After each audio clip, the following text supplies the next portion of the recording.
Hello and welcome. Hi. Got a couple people walking in here. Hi, welcome to the YDSA, the Young Democratic Socialists of America, and our first ever speaker presentation here at Kansas State University.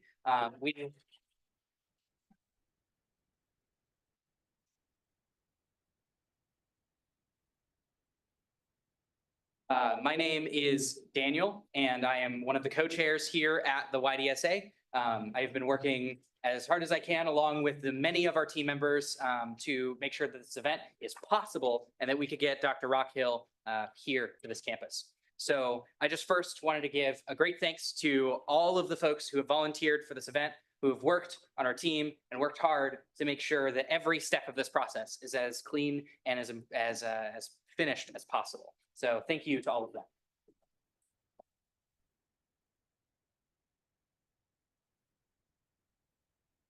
Next, I want to thank the Student Governing Association for providing the funds for this event. They were the ones that made it possible for us to be able to invite the speaker here, as well as be able to put on this event so that it can be free for all of you to attend. So thank you again for that.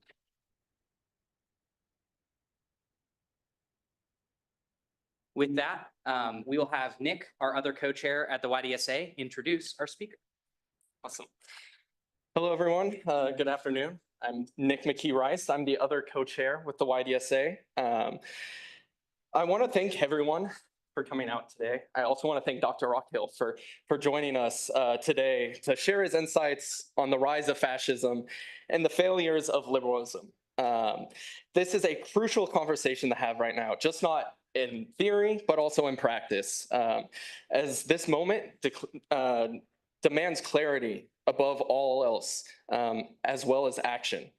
Many of you have probably already seen some initiatives that the YDSA has been doing, like our Plan B, Free Plan B and Free Narcan actions, our advocacy for Palestinian liberation and trying to keep ICE off campus. We've been organizing for justice in all forms. Maybe you've passed along our tables that happen in the union every week for the countless hours that our members do, almost spending too much time and not focusing on their homework.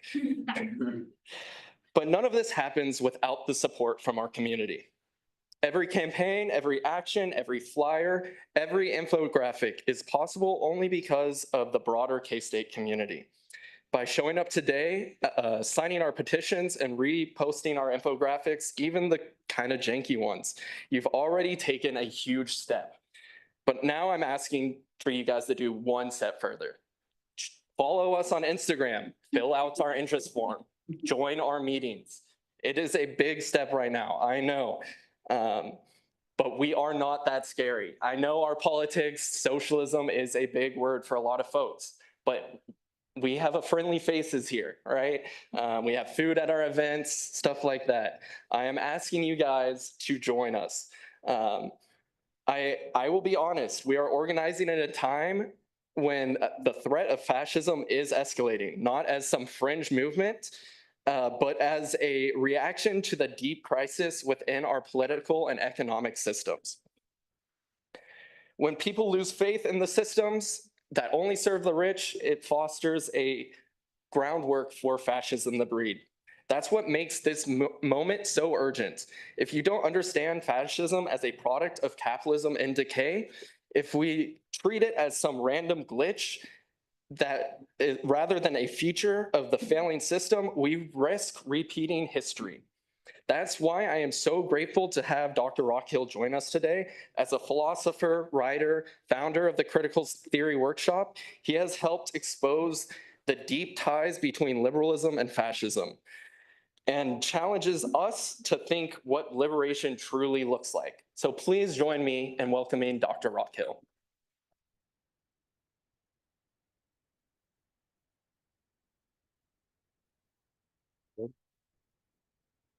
Thank you. Thank you so much for the warm introduction. It's a real honor for me to be invited to Kansas State University. I've been invited around the world to many prestigious places. I've been in Barcelona, I've been in Buenos Aires, I've been in China, but this is for me the greatest possible honor because I grew up in Kansas on a farm not far from here. And one of my sweetest memories of my life, I'm starting out light because it's going to get dark after this for the discussion.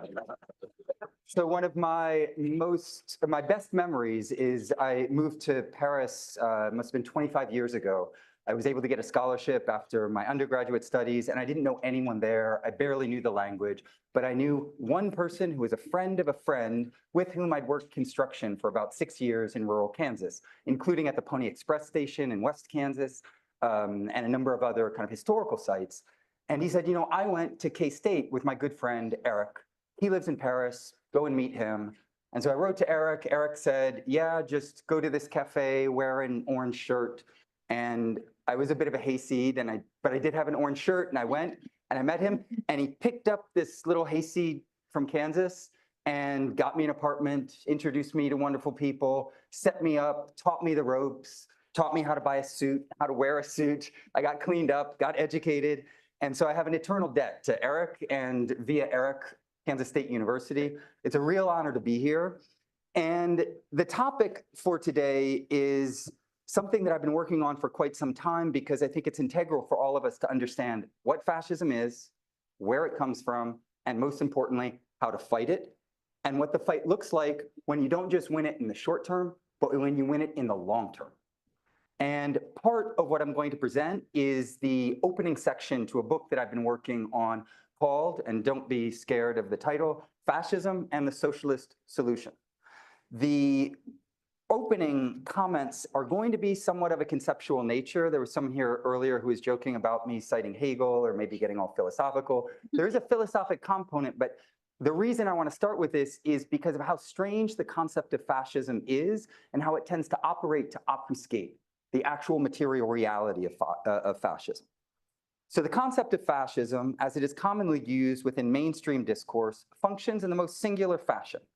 When the question is raised if such or such phenomenon is fascist, it is considered perfectly natural to compare it to the supposed touchstone of fascism, which is taken to be the form that it took in Italy and especially Germany. Paul Sweezy described the situation as follows, quote, "For a political system to qualify as fascist, it has to display the German or Italian characteristics of fascism. It must be based on a fascist mass movement anchored primarily in paramilitary formations of brown shirts or black shirts. It must be a one-party regime with a party headed by a Führer or some other figure symbolizing the principle of authoritarian leadership. It must be violently nationalist, racist, anti-Semitic. It must be frankly illiberal, intolerant of opposition, hostile to civil liberties and human rights." This is quite obviously the standard yardstick. So we ask questions like, well, are there swastikas, goose steps, and Nazi salutes? There are Nazi salutes, by the way, but this ends up being the qualifying attribute of whether or not something counts as fascism. There are more or less extreme versions of this approach.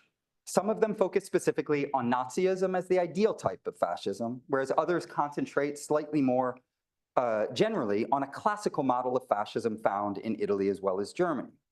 The essential conceptual move, though, is identical.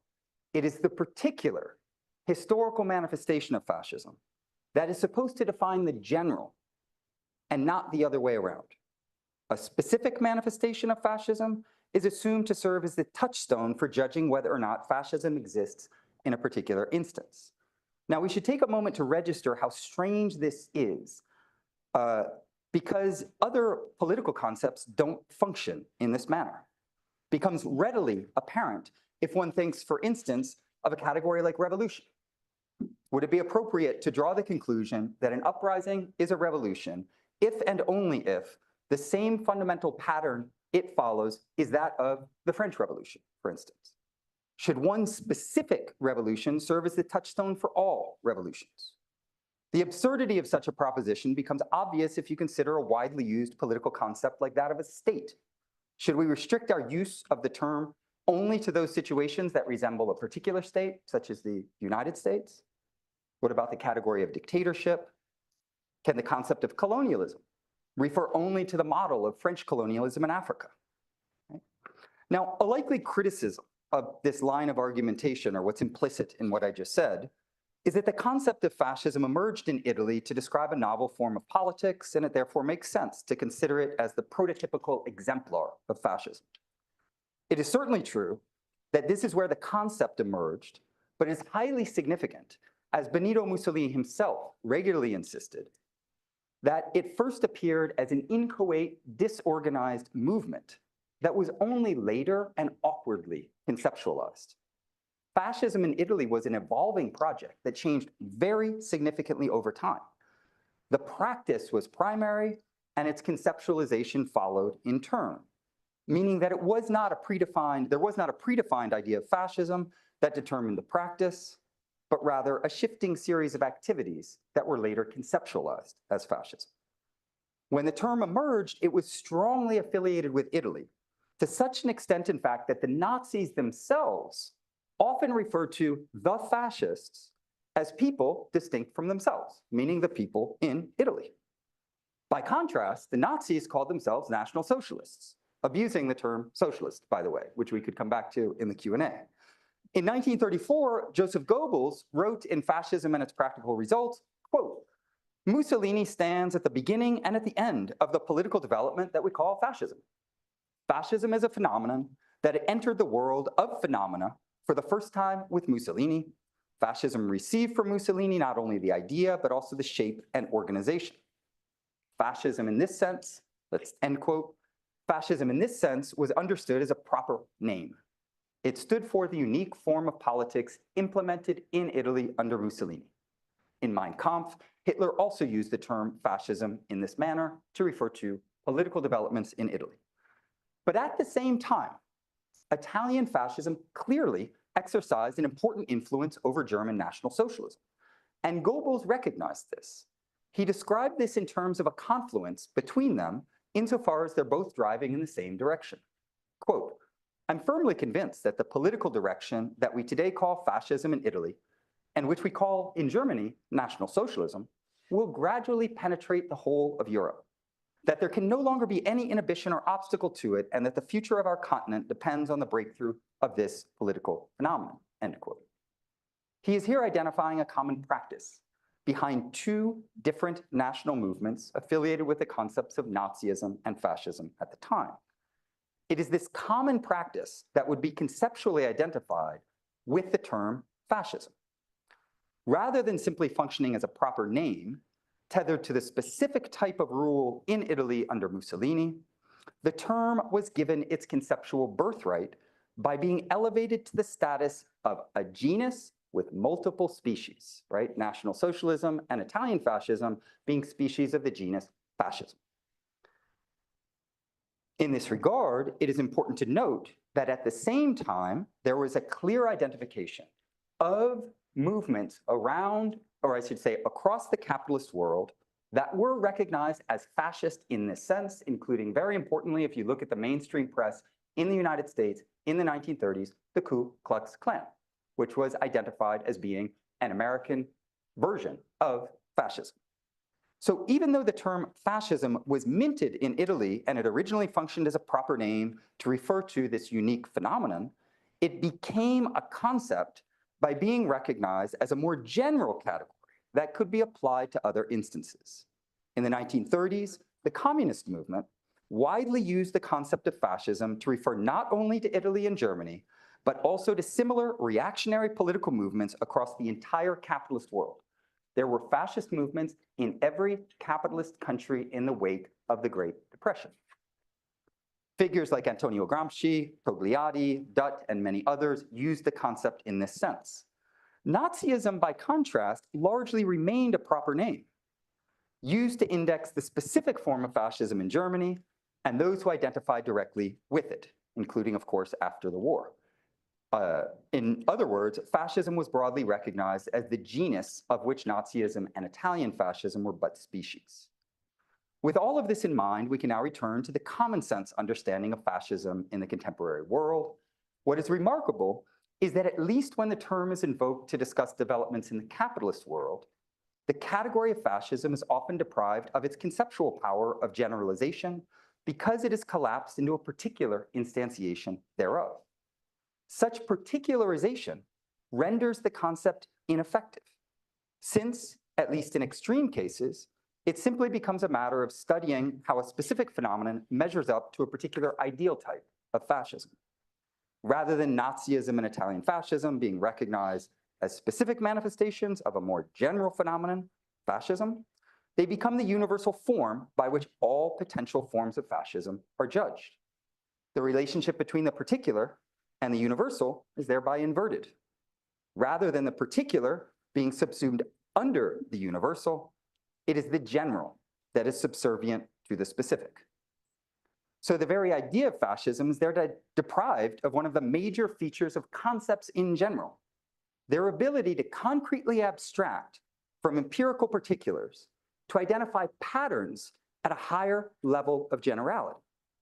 Without this power of concrete abstraction, a concept is reduced to little more than an empirical description of one particular phenomenon. It's quite literally deconceptualized. It has no power as a concept. It instead comes to function more like a proper name that indexes a singular reality. Instead of fascism functioning like other political concepts, by identifying general patterns, it comes to function more like a proper name organically linked to one particular social phenomenon. Right? To simplify this, it would be, well, somebody's a Nazi because they give a Nazi salute, or somebody's a fascist because they have a swastika tattooed on them, but you couldn't recognize someone as a fascist if they do not have those particular attributes. The conceptual reduction of fascism to the proper name of a particular is also visible in one of the other tendencies within the mainstream conceptualization of fascism. If it is invoked to refer to developments in the capitalist world above and beyond the Nazi fascist exemplar, it is most often used as a form of moral or political condemnation of an individual, such as Trump, Orban, Musk, Bolsonaro, rather than as a critique of the system that produces such individuals. A single person is thereby judged to be fascist, usually based on the Hitler-Mussolini model, but this again singularizes the concept of fascism, depriving it of its power of generalization and its ability to describe a system of governance within which individuals operate. The overall ideological effect of the particularization of the concept of fascism, which destroys its power of generalization by reducing it to a proper name, is to impose the idea that fascism is a singular aberration within the capitalist world. If this unique phenomenon reappears, it primarily rears its evil head in individuals, not the system that produced them, once again promoting the assumption that fascism is an exceptional development. The next section of my talk is totalitarianism, or the ubiquitous affiliation between fascism and communism. I didn't realize that the color was appropriate, so, but I'm glad I brought that water bottle. So the ideology of fascist exceptionalism, that's what I've been describing. The ideology of fascist exceptionalism primarily applies to the capitalist world, and more specifically to the imperialist countries and their allies, the leading capitalist powers, Western Europe and the United States. It implicitly suggests that the abhorrent violence of fascism only manifests itself in the imperialist world order in the rarest of instances, and perhaps only once in history, or only through the nefarious effects of diabolical individuals. Capitalist societies involved in imperialism are thereby depicted as structurally devoid of fascism, at least for the most part, and the latter is presented as a rare disease that has only infected a few aberrant societies or individuals. The ideology of fascist exceptionalism thereby goes hand in hand with the assumption that fascism is an irregularity within the capitalist world and a radical departure from its normal functioning. By contrast, there has been a powerful ideological effort to use the concept of fascism in the opposite sense when it comes to socialist countries, generalizing it to the utmost as a characteristic of most, if not all, societies that have sought to liberate themselves from capitalism. The master concept that has played a major role in these ideological endeavors is that of totalitarianism. This concept was originally used by communists to describe the totalitarian control of workers' lives under capitalism. However, in the post-war era, figures like Zbigniew Brzezinski and Hannah Arendt attempted to redefine totalitarianism as a general conceptual category that applied equally to fascism and communism. This was part of a larger psychological warfare campaign on the part of imperialist states to redefine fascism in such a way that it was seen to be a feature of communist societies.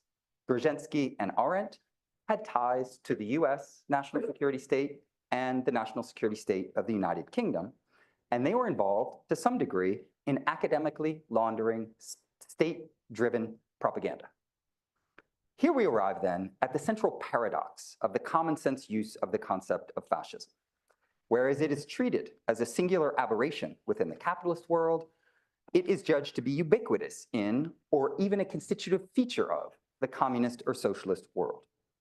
It is singularized to such an extent that it all but disappears under capitalism, whereas it is generalized to such an extent under communism that some major Western analysts, like Theodor Adorno and Max Horkheimer of the Frankfurt School, have claimed that fascism and communism are simply the same thing.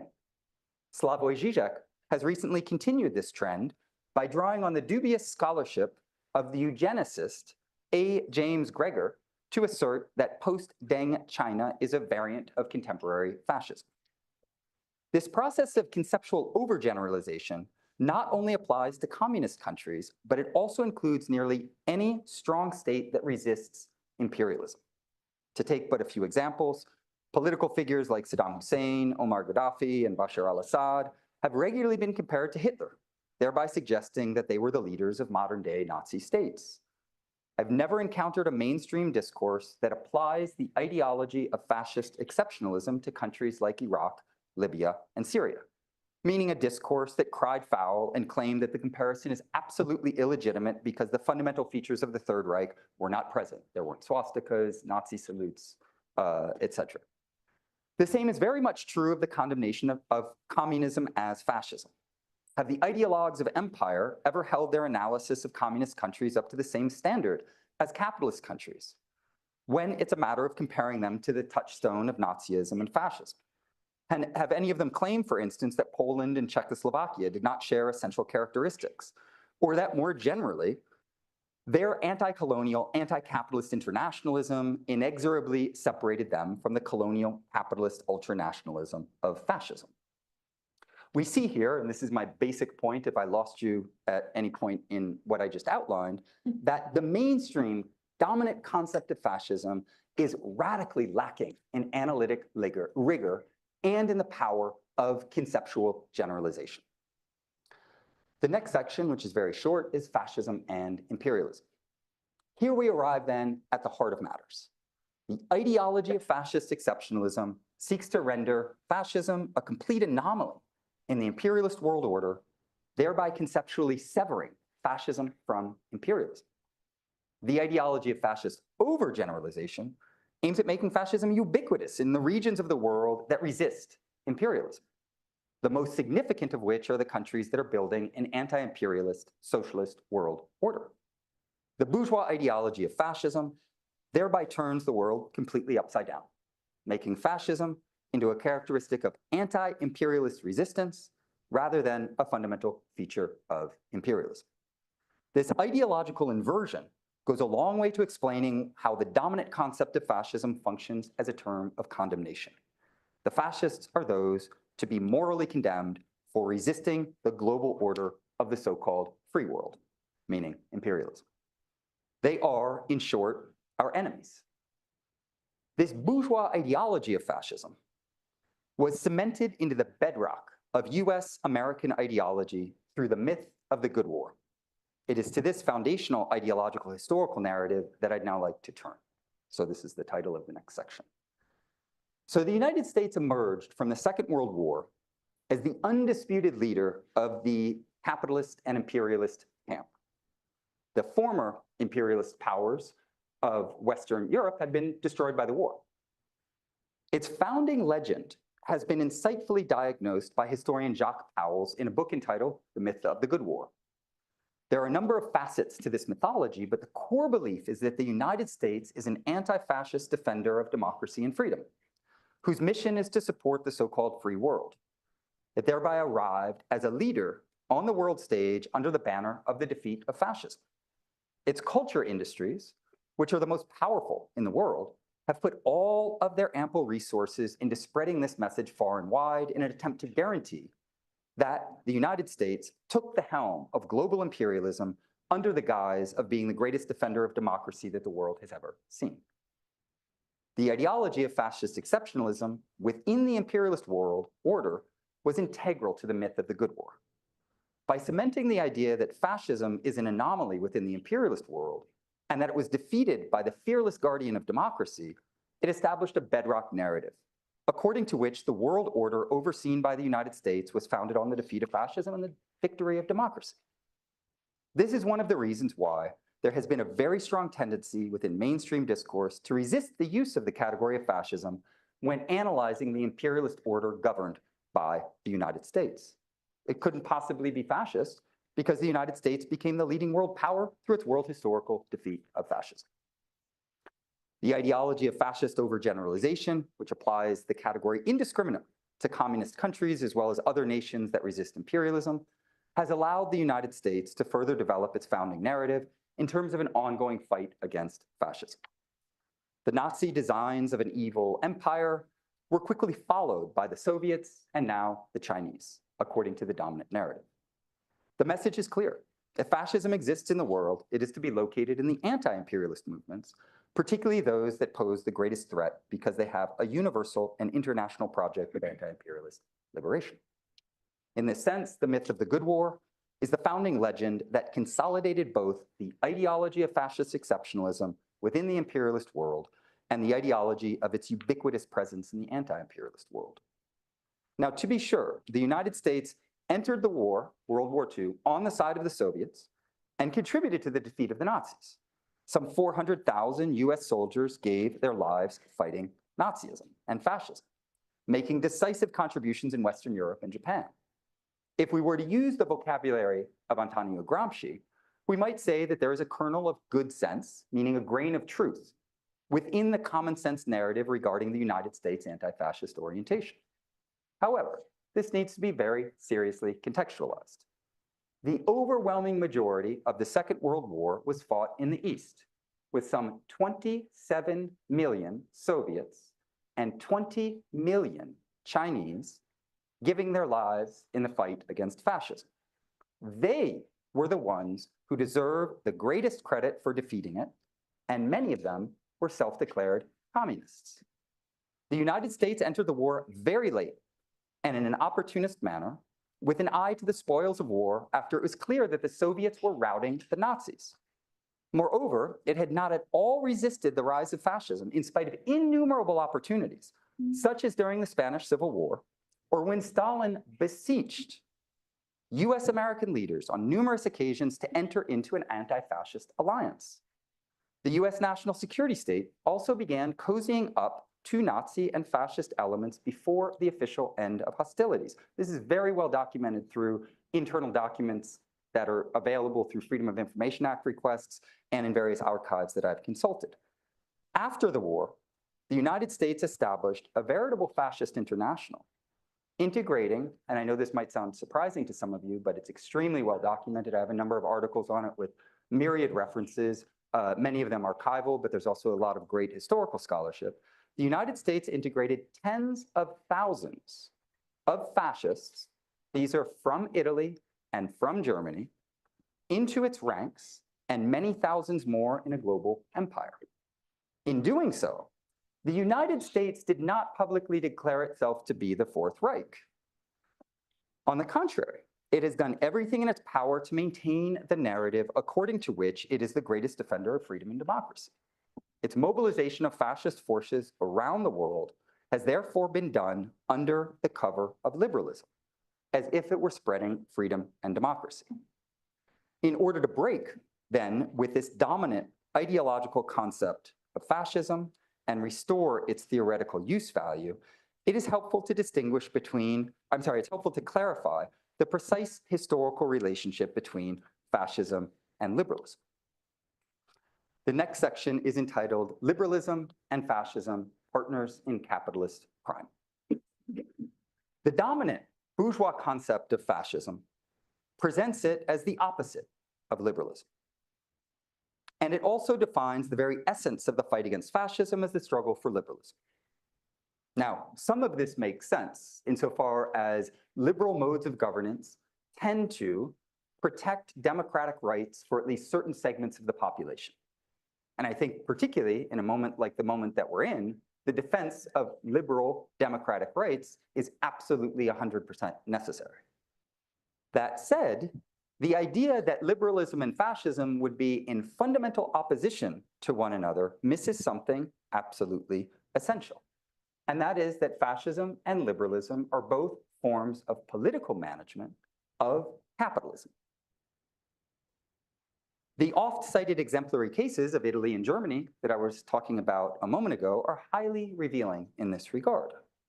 In Italy, in October of 1922, magnates in the Confederation of Industry, so some of the richest capitalists in Italy, provided Mussolini with millions in order to organize his march on Rome as a spectacular show of force. Fascism rises through the support of the capitalist ruling class. It is what you would call astroturf, right? Grassroots movements come organically from below. Astroturfing is a term for when you create the illusion that things come from below by parachuting finances from above. Fascism, as far as I know, at least all of the movements that I've studied, are astroturfed movements. Italy is a great example of it. But what's interesting is Mussolini did not seize power. He had the capitalist class behind him. He'd done the March on Rome. He could have immediately declared a dictatorship. He didn't do that. Instead, he insisted on having elections and running a common slate in the elections with the liberals. The fascists had only 35 seats in parliament, but thanks to the common slate with the liberals, they gained 286 seats in the parliament. This same basic pattern of ruling class financial backing and liberal complicity, right? We have to keep both of those things in mind, ruling class backing and liberal complicity. This same pattern was visible in Germany. In a speech on October 19, 1935, Hitler reminisced on what it meant to have the material resources necessary to support 1,000 Nazi orators with their own cars who could hold some 100,000 public meetings in the course of a year. And this money was the industrialists in Germany, as well as actually US foreign direct investment under the Nazis rose extensively. And many US capitalists invested very directly in Hitler. Ford is the most famous, but there are many, many others. Prior to the election, the Communist Party candidate Ernst Thälmann had argued that a vote for the conservative Field Marshal von Hindenburg amounted to a vote for Hitler and for war. Only weeks after Hindenburg's election, he invited Hitler to become chancellor. So Hitler became chancellor via an election and then an appointment. Fascism in both cases came to power through bourgeois parliamentary democracy, in which big capital bankrolled the candidates who would do its bidding while also creating a populist spectacle, false revolution, that marshaled or suggested mass appeal. Once its power was consolidated, it unflinchingly set about, and the rhythm was different, right? In Italy, it was very slow, the change. In Germany, they hit the gas pedal very quickly. But in both cases, they crushed organized labor, eradicated opposition parties, destroyed independent publications, put a halt to elections, scapegoated and eliminated racialized underclasses, privatized public assets, launched projects of colonial expansion, and invested heavily in a war economy beneficial to its industrial supporters. So capitalist states with bourgeois democracies at the time refused to form an anti-fascist coalition with the Soviet Union, a country that 14 of them had invaded and occupied from 1918 to 1920 in a failed attempt to destroy the world's first workers' republic. During the Spanish Civil War, Western liberal democracies did not officially support the left-leaning government that had been elected. Franco, of course, who was the fascist who was opposed to the left-wing government that had come to power through elections, is, according to his own words, a fascist. He has a number of articles where he explains that he is himself a fascist. In 1934, the United Kingdom, France, and Italy signed the Munich Agreement, in which they agreed to allow Hitler to invade and colonize the Sudetenland in Czechoslovakia. Indeed, it was the fear of being left to confront Hitler alone that eventually drove Stalin, since 1934, the unswerving champion of an alliance with the West against Hitler, into the Stalin-Ribbentrop Pact of August 1939, by which he hoped to keep the USSR out of the war. This non-aggression pact was then disingenuously presented in the Western media as an undeniable indication that the Nazis and communists were somehow allies. There's been a study that was done that's quite interesting that showed that if that pact hadn't been signed, the non-aggression pact, it bought time for the Soviet Union to build up its productive forces and its war capacity.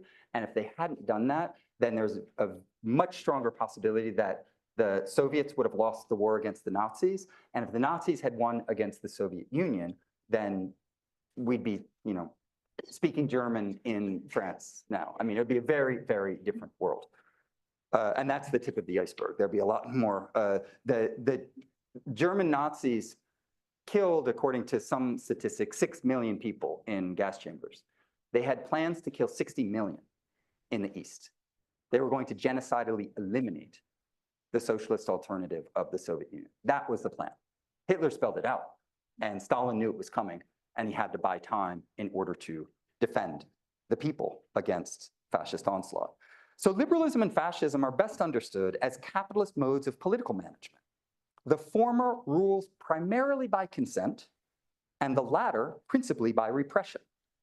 But they often work in tandem with one another. Liberalism, we might say, is the good cop of capitalism, and fascism is the bad cop. They both work together to ensure capitalist dominion. And this metaphor is important because, of course, if you have a choice between a good cop and a bad cop, it's much better to be working with somebody who's going to bring you coffee, let you make a phone call, try to cozy up to you, than somebody who's going to be, getting a sledgehammer out and torturing you.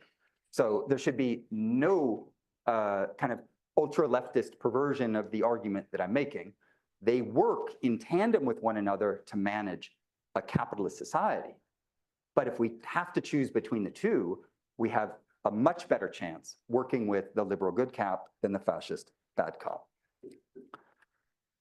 Just in the interest of time, I'm going to jump over a few things that I'd be happy to discuss in the Q&A if I'm okay on time, and change gears a little bit, because what I'm interested in sharing with you, and this is all ongoing research, is how then to draw on this kind of conceptual mapping of fascism to understand the current moment, and more specifically, the incoming Trump administration. So the Trump administration will not and has not changed the fundamental orientation of US foreign policy in any deep manner, and I'll get to some of the details. Having filled his administration with neoconservative war hawks, it is on course to intensify imperialist objectives in West Asia with the Greater Israel Project and the hybrid war on China, as well as progressive states and movements around the world. This imperialist tactic is slightly different than that of the Democrats. The Democrats had focused on the proxy war in the Ukraine against Russia, but the overall strategy of strengthening US-led imperialism is the same, right? The Democrats have been arguing for decades now that, well, we can fight Russia with China in the background more or less at the same time.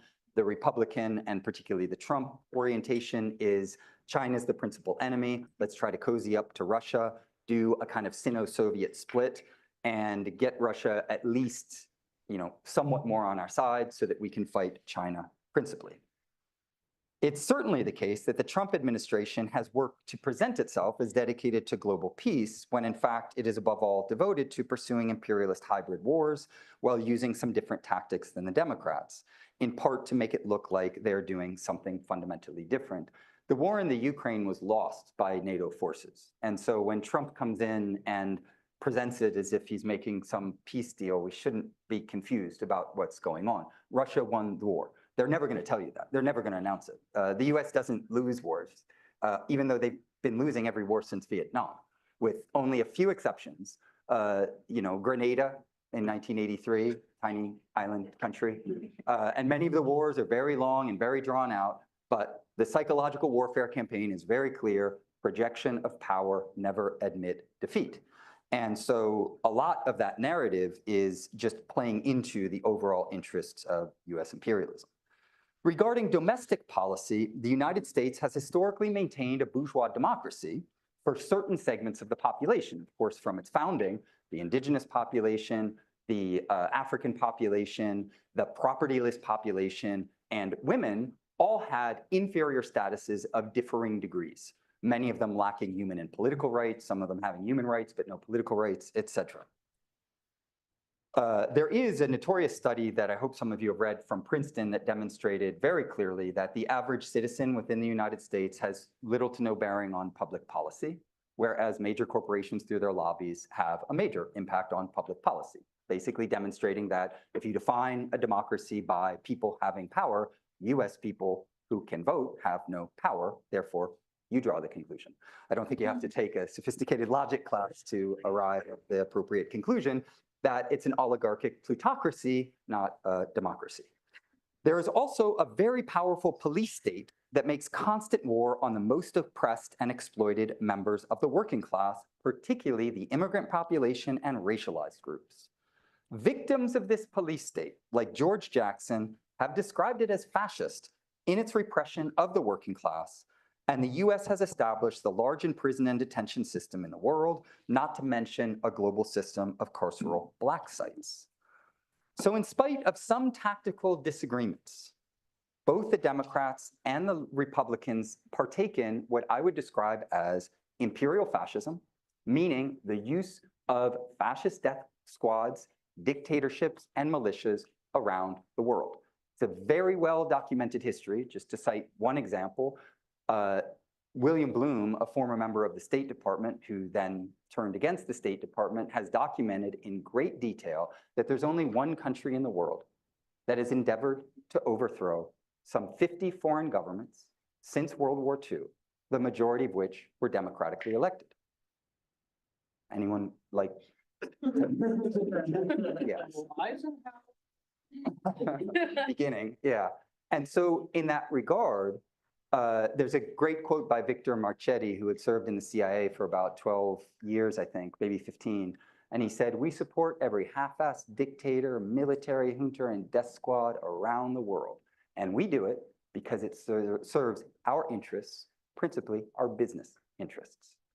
The other aspect of fascism that both the Democrats and the Republicans agree on is police state fascism, the use of violent state forces to indiscriminately strip people of their human and political rights is integral, unfortunately, to the history of the United States. And of course, we're seeing an uptick in that violence most recently.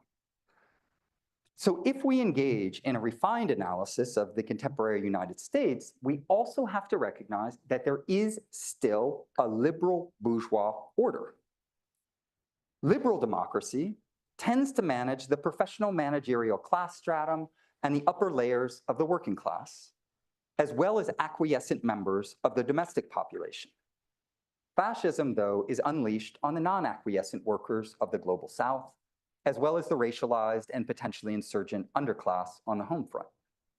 Rather than complete opposites, these modes of governance function as the good cop liberalism and the bad cop fascism of capitalism.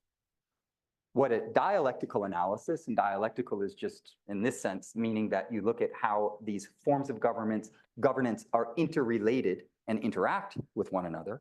What this dialectical mode of analysis demonstrates is that just like the notorious interrogation tactic, the good cop and bad cop, as much as they would like us to believe that they have opposite agendas, right? This is the whole political theater we're constantly subjected to. The Democrats hate the Republicans and the Republicans hate the Democrats, and this is all that we have to focus on, without the recognition that actually, as Obama said publicly when Trump was first elected, he said, we all play on the same team. That's team capital. In this regard, Trump has been very explicit about intensifying the war on the most oppressed and exploited members of the working class, and this is the material objective behind his racism and misogyny, right? The racism and misogyny are very thin cover for a war on the most oppressed and the most exploited members of the working class, who have always been the racialized groups and women. Always under capitalism, I should qualify that. He seeks to escalate this war on the working class by targeting its lowest tiers. And if you're able to drive down the lowest tiers, you bring wages down for all workers. So it's a war on the entire working class. And we should never think that the war against the most exploited and oppressed members of the working class is somehow good for other members of the working class.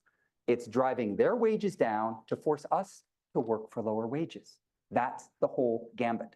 And then the goal is to have us get on board with that project by waging the war against the most oppressed and exploited workers, instead of recognizing that we have common cause with them, because we're all members of the working class. And the ruling class is trying to divide us to better conquer us. This is all packaged by Trump in an ultra-nationalist, religiously inflected ideology of scapegoating, a tactic taken directly out of the playbook of so many fascist demagogues. In a phase of imperialist decline, which is the overriding framework of what's going on, the US empire is in decline. The golden age of US empire building was in the 50s, 60s, the kind of golden age of capitalism.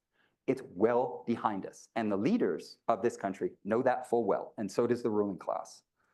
It's materially obvious to most people that the United States is not economically as well off as it once was. And the idea of making America great again plugs neatly into a logic of nationalist and religious rejuvenation via racist scapegoating, if it be against the racialized working class, the immigrants in particular, and or against the Chinese as the representatives of a systemic alternative to imperialism. This project has emboldened and empowered fascist organizations in the United States, like the Proud Boys, the Oath Keepers, and the Three Percenters. It has also been dedicated to dismantling democratic rights, this is the Trump administration, and increasingly making the bourgeois legal state into a gangster capitalist state run by robber barons.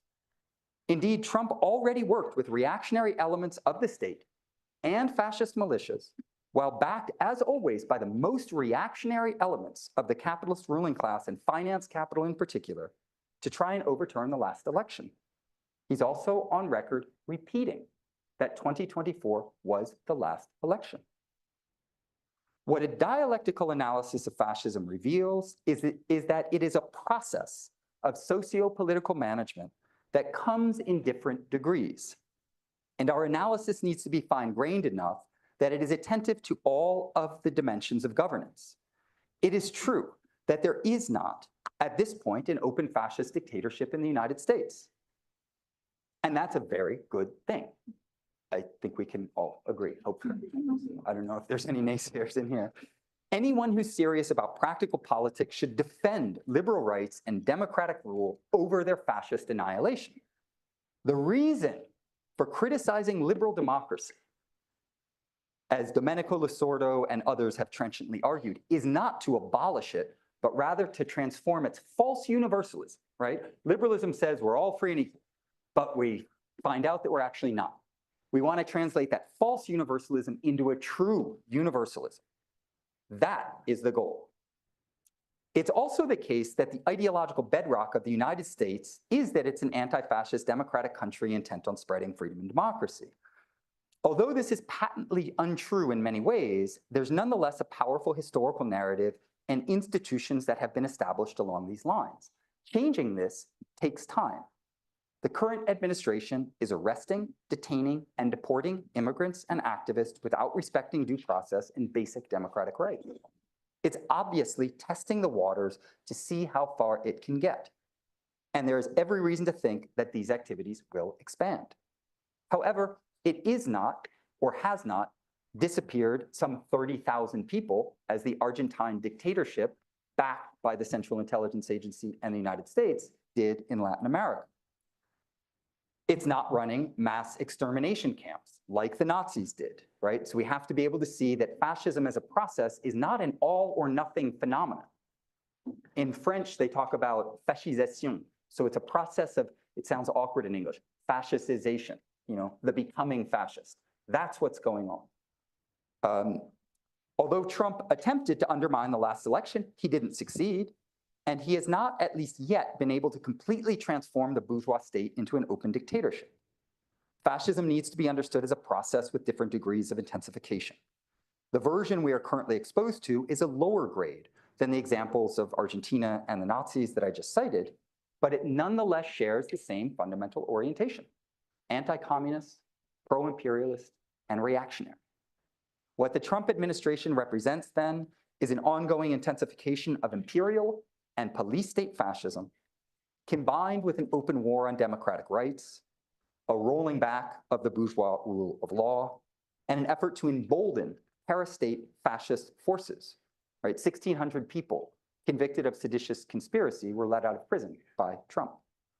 The degree of fascistization, sorry for the awkward formulation, will depend on class struggle, as well as on the overall economic and geopolitical situation.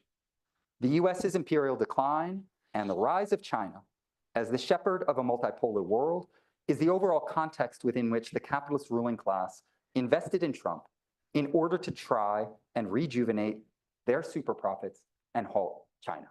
That's the goal. It is unlikely, for many reasons, that he will succeed in this task, though he will certainly engage in more drastic measures. This lack of success will lead, however, as it already has, to an intensification of the class war on workers in the United States. When colonialism meets limits abroad, it brings it to the home front. That, I think, is a very well-established historical front. When US-led imperialism cannot get super profits by subjugating workers in the colonial periphery, it brings that war on workers much more intensely to the home front. As its imperial dominion declines, the repressive tactics used around the world will increasingly be used on its own population to maintain capitalist super profits by any means necessary. When imperialism doesn't succeed abroad, right, this is what I just said, then violent tactics are brought to bear on its local population. We already see in this war on the most exploited and oppressed members of the working class, the immigrant population. The point of this war is not to eliminate the immigrant working class, but rather to make their conditions so difficult that they're willing to work for less. The US economy depends on immigrant labor. They don't want to get rid of all. They'll never say that publicly, but the economy depends on them. But they want to drive wages down for all workers, and they also are waging a war on consumers. The tariffs are that. Who pays for the tariffs? We pay for the tariffs. It's a war on consumers. So every time you hear the percentages, think, well, next time I go and buy X, Y, or Z, I'm going to be paying more. And where's that money go? To a gangster capitalist state captured by the most reactionary elements of the financial ruling class who want to squeeze us that much more. One unique feature of the United States is that the organized anti-capitalist left has been decimated from years of war. The so-called left has been effectively redefined as a pro-capitalist and pro-imperialist left.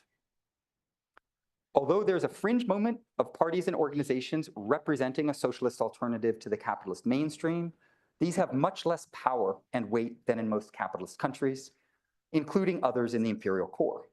The very culture of leftism has been largely, although not completely, destroyed in the United States. This is one of the important organizing tasks in the leading imperialist country. We need to develop institutions, organizations, networks, media, and educational platforms necessary to sustain the development of a real anti-capitalist culture. Another characteristic of the United States is that its working class, as part of the labor aristocracy, meaning a working class that is at the very top of international pyramids of labor, has been notoriously conservative and anti-communist. Both its position in global value chains, so the fact that it's at the top of the pyramid, and its indoctrination by imperial culture industries have made it loath to oppose imperialism and support the socialist struggle against it. Rather than a revolutionary or proto-revolutionary working class, the US government is facing a working class that has been largely domesticated, particularly when compared to the high points of labor struggles in the history of the United States or internationally. Nevertheless, there's a very insurgent labor movement that is arguably gaining strength, and the current state of the world is radicalizing an increasing number of people. I just have a few minutes left. I don't know how we're doing for time. Yeah, I'm getting very close and can wrap it up quickly. So the way I see the current state of the world is that the contradictions of global class struggle between the imperialist forces and the anti-imperialist forces are sharpening. And the war on the domestic working class is intensifying.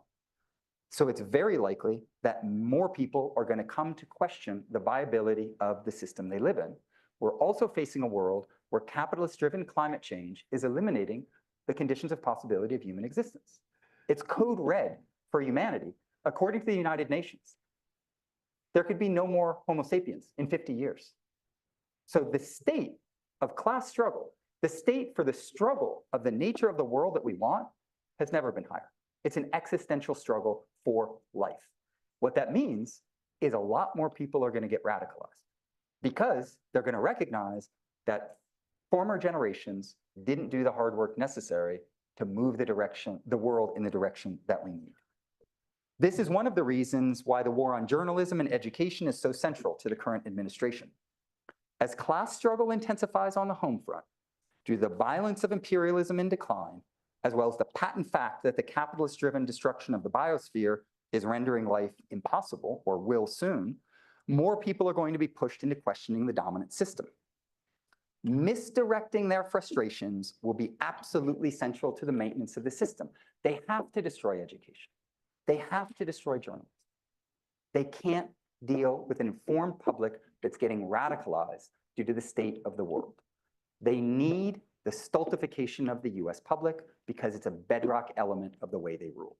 William Casey, head of the Central Intelligence Agency under Ronald Reagan, when asked to describe the role of his agency, the CIA, said the following: "We will know our disinformation program is complete when everything the American public believes is false." That's the agenda. The long-standing project of rendering the US American population ignorant is also a very important factor in analyzing the state of contemporary fascism.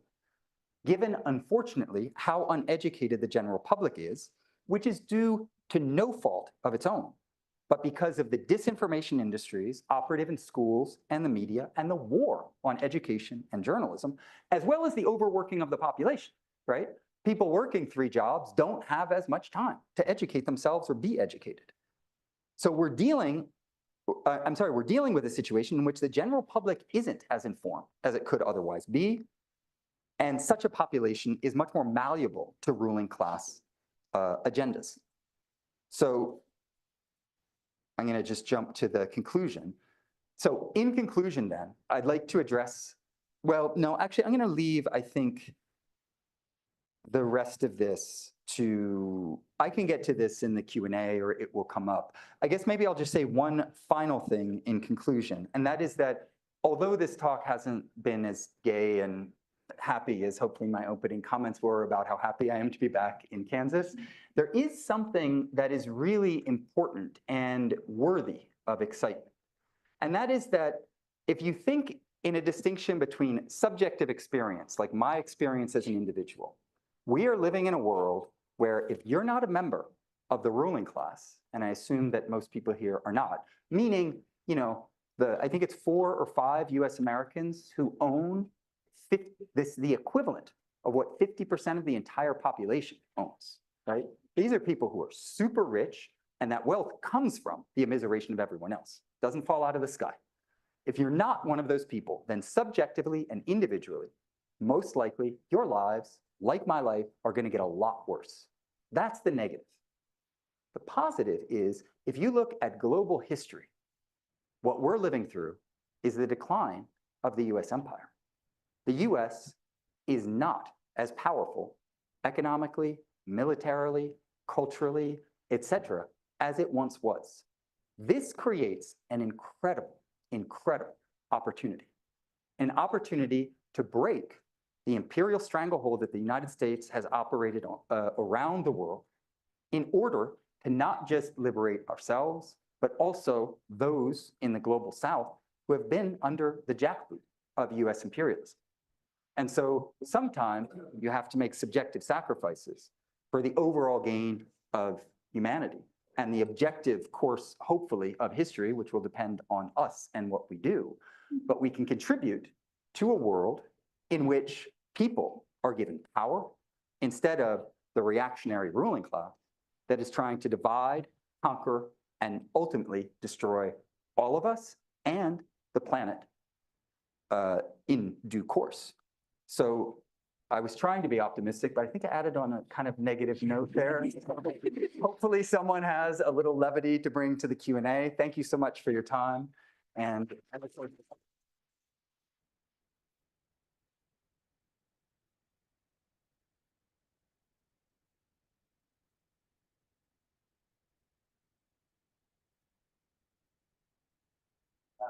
Next, we have the Q&A. Yeah, turn that on. Emma, could you grab that mic real quick? Just turn it on. The way this will work is you can walk up to the front, stand in line for the microphones. I'll pick from one from each side, and we'll try to get through as many questions as possible. Let's be clear, ask one question. Try not to give a large preface. I know many of us have lots of thoughts in our heads, but maybe we can save them for conversation later. To do as best you can, come up with your question, have it prepared. We'd love to hear what you have to say. So go ahead and line up quickly, and then I will call on you in just a moment.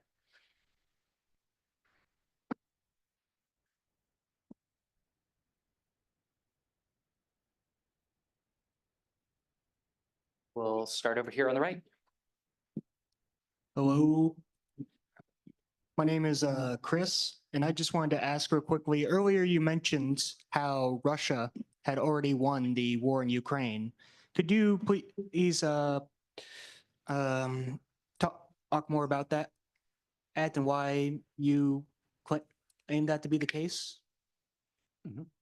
Should we take one question at a time, or? Yes, one question at a time. Yeah. Well, I think it's I'm not a military analyst, but the best military analysts that I've read and listened to all agree that what occurred in, or has been occurring in Ukraine, is it began in 2014 as a US-backed fascist coup d'etat against a democratically elected leader. And the eastern regions of Ukraine seceded because they said, we don't want to be part of a fascist-controlled country. And then Ukraine, with US backing, began waging a war on the Russian separatist movement in the east. In doing that, they killed 14,000 people between 2014 and the beginning of the Russian military special operation. That's the broader context, which I think is very important to understand. And what Russia has claimed is that they wanted to support the separatist movement and denazify Ukraine. They have not unleashed the full force of their military. The Russian military is an awesome force to be dealt with. And they have technologies that surpass, like the hypersonic missiles, surpass what the United States has. And what they have done is they've consolidated control of eastern Ukraine. And they're now in a situation where in the negotiations, as far as I can tell, most, if not all of the cards are in their hands. And in that sense, they've attained their principal objectives. And I don't think their objective was ever to take over all of Ukraine. Their objective was to have a land bridge to Crimea and to annex the Russian separatist regions of eastern Ukraine. This might lead to a further debate, but yeah. Thank you for your question. We'll go on that side of the room. Okay. So you sort of laid out your definition of what fascism is a little bit earlier. In your opinion, was the Roman Empire and subsequently the Byzantine Empire fascist by your definition? That's an interesting question, because I do think that in understanding fascism, you can look at the way in which what fascism principally does is it's when the reactionary elements of the capitalist ruling class astroturf parastate forces, so militias and things like this, in order to push an anti-worker agenda and in doing that, rejuvenate the super profits that they want. And that practice, I think, has been systemic to a lot of what's happened under 20th century capitalism, but it continues a tradition that you see earlier in the colonial escapades of the capitalist countries. So if you take that definition and you compare it, for instance, to what the Ohio militia was doing in running scalping campaigns, where there were militias supported by the ruling class in the US government who were paid to scalp the indigenous population in Ohio, this looks a lot like fascism. The concept wasn't around, the term wasn't used, but the colonial violence is in deep continuity with fascism. Aimé Césaire has written poignantly on this. Now, then to compare that to earlier manifestations like the Roman or Byzantine empires, it's an interesting question because I do think that under class societies, there are regularly forms of extremely violent and repressive rule that have been mobilized. I don't know for certain if you could, in a coherent manner, apply the category of fascism, at least in the sense that with the Romans, from what I understand, the Byzantine Empire I know less, these were conscripted soldiers or soldiers who were forced to fight. I'm not familiar with a kind of external funding of parastate forces, meaning not members of the military. Parastate is just parallel to the state, right? So the Ku Klux Klan is a parastate organization. There are many members of the police and the FBI in the Ku Klux Klan, but when they had their hoods on, they were parastate, if you will. And so in that sense, it seems like our concept might get a little sloppy, if you will. Does that help? Thank you for your question. Go ahead. So at the end of your talk, you kind of mentioned a bit of like a spark of positivity. The idea that like we may be seeing essentially the death struggle of the American empire. I wanted you to kind of sorry, brain. Could you discuss a little bit what you kind of hope that will look like in moving towards a more free society, and maybe what that free society you hope would look like? Yeah. It's a little difficult to channel those images right now, I'll admit, but the best elements, I think, of worker struggles in the United States have demonstrated is that when people work together across races, across genders, across sexualities, even across class strata, because the working class is stratified, and they come together as a unified force, they can exercise an incredible amount of power. And if that power is well organized and focused, then it can shift power in the direction of a more egalitarian society, and egalitarian in two senses, both politically, so that everyone has equal rights, political rights and human rights, but also economically, egalitarian not in the sense that you're going to level everything out, everything's going to be the same, but so you don't have the massive discrepancies of wealth that we have in this country, which are absolutely disgusting, because wealth is relational. The reason you have rich people is because you have poor people. And the reason you have richer people is because the poor get poorer. It's relationally constituted. And so what I would hope for is a resolutely unified, transracial, working class movement that pushes in the direction of economic equality, political equality, and the other major factor is what's driving climate change is a capitalist system that maximizes profit over people and the planet. And that has to be stopped. So how we get there is a whole nother question. But I'm absolutely certain that you need organization, power, and unity of purpose. Does that help? Yeah, perfect. Thank you so much. Thank you for your question.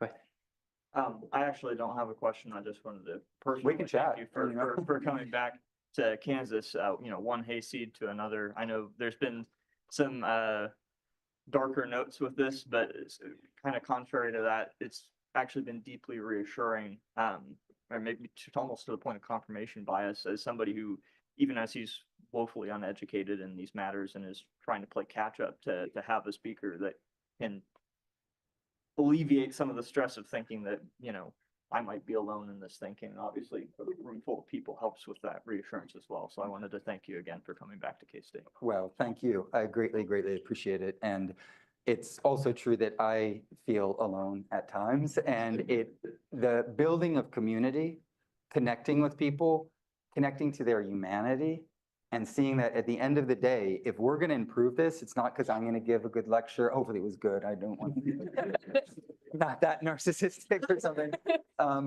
Or writing something important or having one conversation. It's because we're all going to work together, and you're going to make your contribution and you'll make yours, and we'll all find common purpose. And the other thing that I would say is that one of the reasons that for me, the work that I've been doing is focused on the political situation is because coming from Kansas too, I grew up doing a lot of farm work, doing a lot of construction work. And my first intellectual inclinations were, I wanted to understand why exploitation existed. I wanted to understand why alienation existed. And I also wanted to understand why my mother's life was so unhappy, because she's an intellectual who wasn't allowed to go to college because they saved money for the son to go to college. And she didn't have a working day that ended because she was taking care of us, and the working day for women in the way in which society is structured, at least in traditional families, is never over. So at the end of the day, the struggle against exploitation, alienation, and the super exploitation of racialized groups and women is the, I think, most important struggle. So if we can find common cause on that and give ourselves a theoretical framing to allow us to move on those things, then I think really great things not only can be done, but they have been done, right? They have been done. You look at history, why are there women in the university? Why are there people of color in the university? It's because people fought for that, and they fought and they won, and we're on their coattails. But it's now also our turn to step up. So I appreciate really the active solidarity and community building. Thank you. Thank you for your question. Go ahead. Hi, my name is Persephone. I'm from the Kansas Socialist Book Club, and I just wanted to reiterate Peter's comments that, we appreciate you shouting out educational, grassroots institutes and love your message, but in the communist spirit of criticism to improve ideas, one of the things that you mentioned during your speech that I'd like some more maybe clarification on was when you made the comment regarding liberalism and how what we should seek out of it is not to promote it or antagonize it to undermine capitalism, but to kind of universalize the values that liberalism claims to have, like universal enfranchisement and so on. I was just wondering, what would you say to the examples of, for example, the CPI, Communist Party of Italy, the SPD, the German Social Democratic Party? Because at least to me, I might be misunderstanding, but it seems like they were very much tried to do what you said that was kind of the approach they took. And in both cases, history demonstrably proves that and demonstrates that their methods were not successful. So I was just wondering, what would you kind of respond to that criticism with? Thank you. Yeah, thank you. I thrive on criticism. I mean, I had still have, a very domineering authoritarian father. And so I always had to try to prove him wrong about everything. And so that was one of the ways I cut my teeth and became hopefully a better intellectual. The CPI, you mean the original CPI that Gramsci and Togliatti were part of? Yes. Okay. Because the history of the CPI and the SPD are quite different, because the CPI was in the Third International and was a revolutionary socialist organization. Mm-hmm. The SPD is a social democratic party in the sense that they believed that you could reform your way out of capitalism. And they advocated, at least originally, for a kind of evolutionary form of socialism. And at one level, historically, this made sense. Like in the early 20th century, it made sense to think, well, if you have democracy and most people are workers, and under monopoly capitalism, there are fewer and fewer people with more money and more workers, you can just vote them out of power. But, and I think this is your point, that's never happened. Well, I shouldn't say that quite. There are a few exceptions to this. But in general, what Marx said in the 19th century, I think still holds true. The ruling class will never let itself be voted out of power. And so I do think there's a distinction. I take it maybe this is where you're headed in your question to get to the meat of it, is that there are certain tactics that are social democratic that consist in saying, well, what we have to do is organize for the ballot box and focus on voting, and that's how we're going to change the system. There's another form of socialism that's revolutionary socialism that says, I mean, there's different versions of this, but one version, like the CPI version, is yes, we participate in elections, we build power by operating in elections, we have public platforms, we take strong positions. But at the end of the day, we know that the ruling class is never going to allow itself to be voted out of power. So we also identify the need at certain points in time when the power dynamic is right to seize state power. And that's a different position. The revolutionary socialists have been the ones who, at least historically, across the global South, have been quite successful in building socialist states. My defense of liberal democratic rights was not a defense of a social democratic position in the full-blown sense of that term. Instead, what I'm advocating for is that when liberal bourgeois rights were introduced, this was a class compromise. So at the end of the 19th, early 20th century, when you had a series of bourgeois revolutions, these were revolutions driven by the working class. France is a great example of it. They were driven by the working class, but then the mercantile class, the emergent capitalist class that wanted to get rid of the old ruling class, the aristocracy, the landed gentry, the people who owned all the land, they wanted to get rid of them. And so they allied with the working class, but they wanted to make sure that they captured the revolution in such a way that they limited its gains. They didn't want a worker state. They didn't want a revolutionary overthrow of class society in general. They wanted to be the new ruling class. And so bourgeois democracies were a class compromise. We'll set up a system of government where the bourgeoisie, the ruling class, discreetly controls the elections, the state system, et cetera, but will guarantee rights for workers, et cetera. That system is rigged from the inside because it presupposes that the ruling class will actually recognize and respect the rights of the workers, but anytime the workers get really organized and really radical, those rights disappear. So in that sense, we have to recognize it for what it is. And when I say universalize those rights, the rights on paper sound great. All people are free, all people are equal, like there's wonderful statements. But the problem is reality isn't what's on paper. And to make it a reality, you need a state that's in the hands of the people, not a state that's in the hands of the ruling class. And the people who have demonstrated how to get there are, for the most part, those of the global South who have been able to get state power to do it. If you don't have state power, they'll crush you. That, I think, is very clear historically. So, sorry, that was a little bit long-winded, but it was a really rich question, and I appreciate the pushback. Yeah, thank you. It was a great speech, by the way. Thank you for your question. All right, thank you. I just want to say I really enjoyed the talk. I'll definitely be going back to the recording a bunch in the future to, look over it again. My question, I guess I'll go over some really really context. In Black Shirts and Reds, Dr. Michael Parenti describes fascism as almost an immune response to the growing kind of more mature leftist and socialist movements in these, especially Western industrialized countries. And then kind of extending onto that, you mentioned in your speech that kind of leftist movement has been crushed in the US largely, especially with co-option and COINTELPRO. Now, kind of extending off of that, there's this really great paper from Dr. Germa Bell, who's a Spanish economist, called Against the Mainstream, Privatization in Nazi Germany. Okay. And he does a quantitative analysis where he finds that the neoliberal reforms in the 80s privatized to a far greater extent than even the Nazis did when it comes to capital accumulation privatization. So I guess the question is, without a strong leftist force in the US, and with the capitalist class getting basically everything they could want from neoliberalism, I mean, they had the largest amount of accumulation since Reagan over the COVID years, why would the capitalist class now be moving to a more maybe unstable system by backing fascism and Trump when they've already got everything they want now? Great question. And I wish I don't know how old you are, but I'm guessing slightly younger than me. And I'm high school. what's that? High school. You're in high school. Yeah, I was- Oh, wow. Okay. I wish I was that smart at your age because you're unbelievably well spoken and you're reading Michael Parenti. Like everybody should just leave the lecture now and black shirts and reds, and maybe you'll get as smart as this young gentleman. Very, very impressive. The question is really spot on, and I'd like to, if you could share the Against the Mainstream essay with me, I'd love to read it, the link or a PDF, because I'm not familiar with that.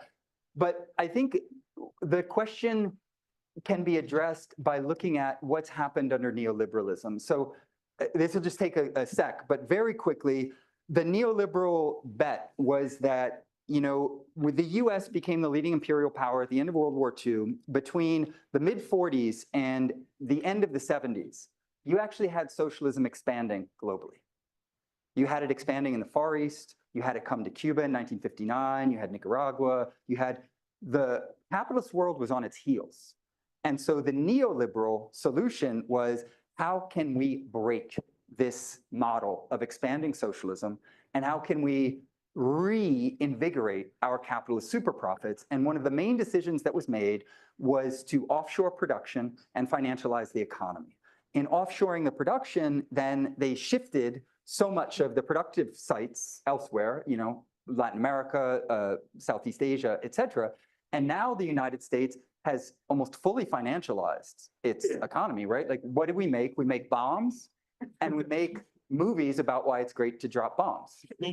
And other than that, you know, there's some pharmaceuticals and things like that. But for the most part, the productive economy is not here, and they're not bringing it back. They are not bringing it back. They have no strategic plan to bring it back. This is all a lie. In that regard, though, neoliberalism has exhausted itself. And it's largely exhausted itself because a financial economy can't survive without a productive base. At the end of the day, for the world to work, we need goods and services. We need like highways and bridges that don't collapse and buildings that don't burn down and things like this. And the productive economy being offshored has created a situation where you don't have a productive base in the economy. The US GDP rates, if you look at them. 10 minutes left. Oh, okay. Yeah. Well, then the long and short of this is look at the growth of the Chinese economy since 1949 and particularly since the early 80s and compare them to the United States. China's been growing at 10% a year. The US last year was what, 2.8%? You know, it would love to do 5%. The Chinese economy decided to slow down to 5% to introduce an environmental civilization. That is the principal problem, is that China is the largest economy in the world according to purchasing power parity and is on course to surpass in pure terms, GDP terms, the US economy by 2030.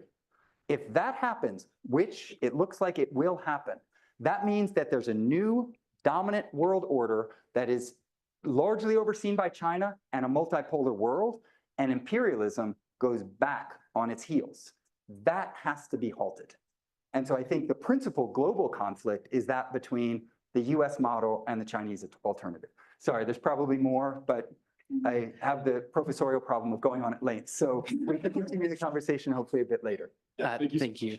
I just wanted to say for YDSA members, you might want to let other questions be asked. We'll have more time with Dr. Rockill later.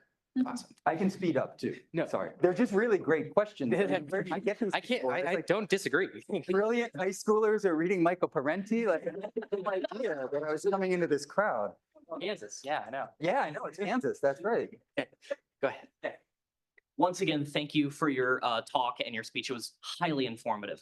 And following those two questions, this might sound a little simplistic, but I was highly fascinated with the concept of astroturfing.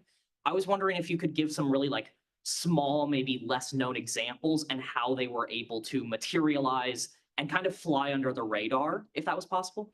Thank you. Does anyone know the 1934 business coup? Is this common knowledge? Maybe one person from the communist reading group? Is that? Any other weirdos in the room? No, I'm kidding. Other than you and me, right? There's solidarity here in the weirdo camp. Because the 1934 business coup should be part of common knowledge because it's a great example of astroturfing. The capitalist ruling class in this country, the Morgan interests, the DuPont interests, some of the most powerful elements of the capitalist ruling class decided that the New Deal under FDR was giving too much to the working class. And so what they needed is a fascist-style coup d'etat.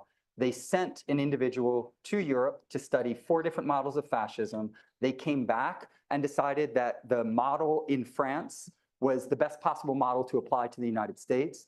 They honeypotted veterans who were trying to get a bonus that they were due from their service. And they armed them because the DuPont family had a controlling interest in Remington Arms. And they were planning a march on Washington, and they'd identified a man on a white horse by the name of Smedley Butler, who they were going to put forth as the fascist leader of the country. And the plan was not only completely exposed, but Smedley Butler publicly admitted to it because he went against it. And there was great work by a journalist by the name of Spivak, who released all of this internal information, and they were clear. It was a fascist dictatorship, and it was astroturfed. So that would be one very good example. The Stop the Steal rally was also astroturfed, right? This was by the public supermarket interests, right? Who paid so much money to astroturf that movement. The Tea Party movement is totally astroturfed. Yeah, they have to create this stuff. And they also control the televisual apparatus. And so you can actually, with very small movements, make it look as if it's enormous by the way in which you present things. So those are some quick examples. Thank you so much. Thank you for your question. Hi, I'll just go as quick as I can. It's kind of low. You're from Kansas. I'm from Kansas. And when I say I'm from Kansas, I mean my family settled here before the Civil War. So I've lived here for a long time. And Are you that old? and then part of my family is from England, and they have some socialist roots that have kind of been forgotten, unfortunately, because my great-grandfather died in a coal mine accident in his 20s. But anyway, I just wanted to know your thoughts on Kansas, because I've lived in Kansas my entire life, and obviously all of my family has for many generations. And I've lived here for 10 years, and I'm a K-State alumni. I know all of the organizations that do any kind of political action here, not as much as the Republican stuff. That's kind of, I can go on because it's very fascinating between all the different relationships. And I've seen many different movements here, like the Black Lives Movement. I've seen, when they were trying to ban abortion, and I've kind of been able to observe how these movements are created and how they evolve, and then the ultimate conclusion. And I do see a lot of resemblance in what you say, particularly with the Black Lives Matter movement. We've had one of the largest protests in the history of Manhattan in here. And the result of that was a street was changed to Martin Luther King Jr. And we've got a larger police budget. But at least one of the organizers was appointed to the law board. So, yeah. But anyway, since you're from Kansas, was just wondering if you've had observed anything in Kansas at all and have any kind of opinion on the kind of culture here and political movements. And I've also, I'm kind of curious because I don't think a lot of people mention the religious aspect. Yeah, and my family, I was raised Christian, and it's such a profound influence on how people interact, or how they make the choice to do things. And Karl Marx said that religion is the opium to the masses, and it's pretty clear. So anyway, Yeah. what do you think? Yeah, I mean, Karl Marx also said that religion is the cry of the oppressed, right? So he also understood that people who are desperate, who are looking for a better world, will latch onto whatever dominant models there are. And so I think he also had that kind of dual perspective. I left Kansas a long time ago and come back to visit family, and now hopefully will become an integral member of K-State's broader community and come back regularly because I've really enjoyed this conversation. But I don't really know the kind of contemporary organizing scene. I know what it was like years ago. I went to a very rural high school, very right-wing, very racist, very misogynist.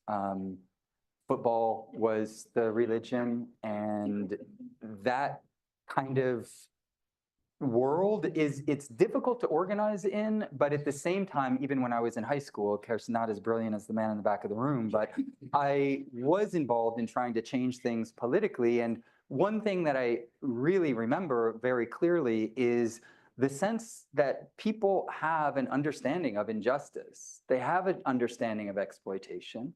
They're human beings, after all, whose parents are being crushed by the system, and connecting to their humanity is so essential because then you can bring that out as a kind of rallying point. At the same time, a lot of my family now lives in Lawrence, which of course is this little bubble of kind of liberals. And that's a very different world. We were having an interesting conversation earlier, though, about prior to the talk, about how important places like Kansas are. Because at the end of the day, you have a part of the country that is dominated by right-wing forces, but also a part of the country that has been enormously abused and crushed by the people in Washington and by the governments within Kansas itself. And so a lot of more radical movements in history, I mean, we're in the land of John Brown, right? I mean, there's some really, really radical legacies in the struggle for a free state. And in the history of the United States, you know, it's not just Kansas, it's places like Appalachia. Like, you should, I think, very keenly identify with the most radical elements of your region or our region. But then the last thing that I would say is that I really appreciate the question, because in addressing the issue of how to move, I can't remember who asked the question earlier, like, what society do we want and how are we going to get there? And to get there, you can't do it based on what you want. And you can't do it just on what you think, you know, is smart because you read a book or because you watched a TV show or somebody else is doing something. You have to work with the people who are there. And so there's a great orientation called the mass line. The mass line is, right, okay, hey, we're us again. So the mass line is, it's all about, you got to learn where people are at. And if they're in Christianity, if they are conservative, they might have reasons for being conservative, right? And they might have very justified ones. I know a lot of Republicans who say the government's screwing us over. I'm like, yeah, they are. The fat cats are screwing us over. Yeah, they are.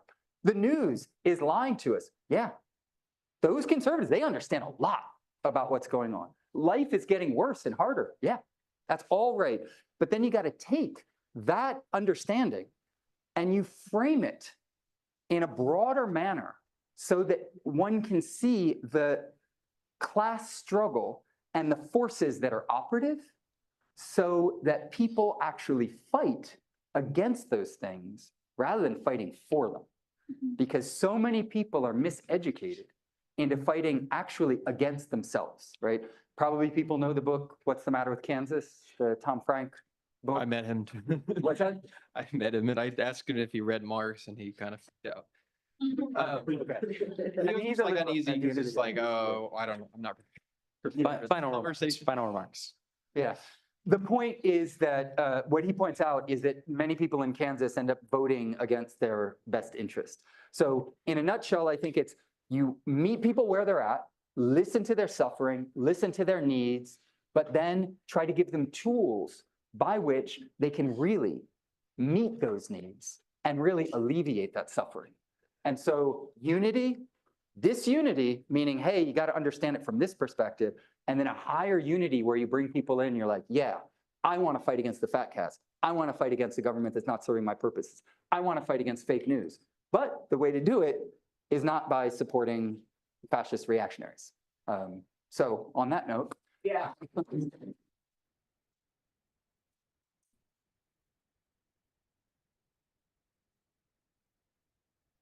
Before everyone gets all the way out of here, I just wanted to say once again, thank you, Dr. Rockhill, for having this talk with us. This was enlightening, as clear as the questions demonstrate that people were extremely engaged and that this is an important thing to have, especially on this university campus and at this time.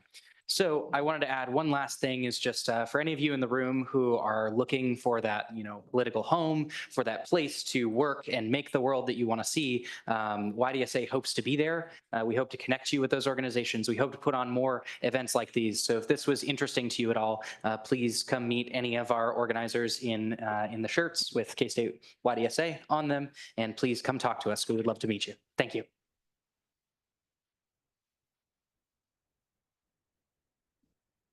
Thank you all, and a big thanks to the organizers. They've been fantastic on top of everything and great hosts. So thank you all.